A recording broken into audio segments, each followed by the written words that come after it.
Storm Station Forecast with meteorologist Malcolm Byron. Boy, there is a lot we're watching. Tomorrow, we expect a lingering front to hang out across the region. That will impact our weather in ways we'll explain in just a moment. It will have less of an influence of our pattern for the rest of the week, so we're back to the typical summer heat and steam pretty much Tuesday onward.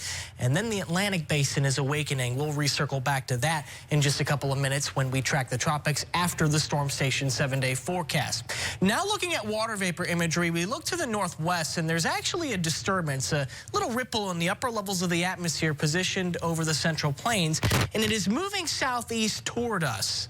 And you might think that'll increase our rain chances tomorrow. Ordinarily, yes, but in the summertime, we usually don't have fronts in the area. And this front is sort of separating slightly less humid air from more humid air. And that incoming disturbance is sort of just going to shove this front a little bit farther south and east and keep many of us on the dry side of it, which means rain chances will be on the lower side of things for tomorrow, depending on which side of the front you're on. So we're waking up tomorrow morning, that front likely to the south of Baton Rouge. But if you're closer to, let's say, St. James, Assumption, or Ascension parishes, you're kind of a little too close for comfort, if you will. As we move into the afternoon, watch what happens. Yeah, a few areas maybe closer to the tidal lakes or the coast may pop the lid on the atmosphere. I think areas along the southeast of Baton Rouge would be favored to see one of those pop-up showers. And then moving into Tuesday, that front kind of drifts north through the area again, and that opens up the door for showers and thunderstorms for everyone on a pop-up basis. So tomorrow, 93 degrees. It will be warm, but for those of us on the dry side of that front, there will be a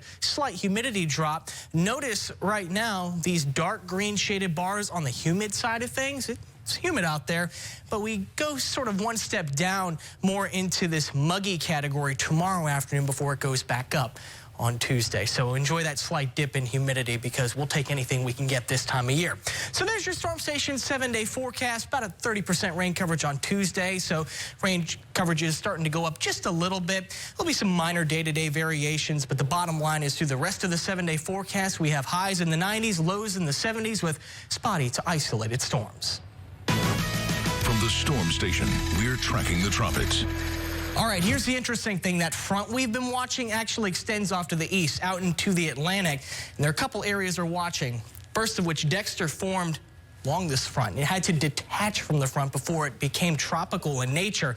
There's another area of concern as well. Let's focus on Dexter for now. It's a tropical storm with max sustained winds at 45 miles per hour. It's actually had tropical storm force winds for some time, but as of 10 o'clock, now it has detached from that front. Moving east-northeast at 12 miles per hour. There's the latest track. It's moving east-northeast, so it's moving into cooler waters in the subtropical Atlantic. So only a brief window of intensification, maybe peak winds at 50 miles per hour tomorrow and on Tuesday before this becomes post-tropical by midweek. Then later on down the line along the same front, there's a low-end chance of development right here off the southeast coast. That system likely to meander out in that vicinity, so Atlantic-facing shorelines should keep a very close eye on this. But for now, I don't expect any impacts along the Gulf Coast.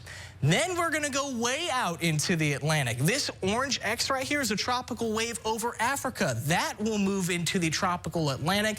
Medium chances of development there. We're talking probably late this week, maybe a depression forming. This will continue west. Right now, no immediate impacts are expected. And this one would even be a recurve candidate, and that would be a situation where this would recurve out to sea. We'll keep an eye on things as we move out throughout the next couple of weeks. We'll take a break on the news at 10 o'clock for now. We'll continue with more news next.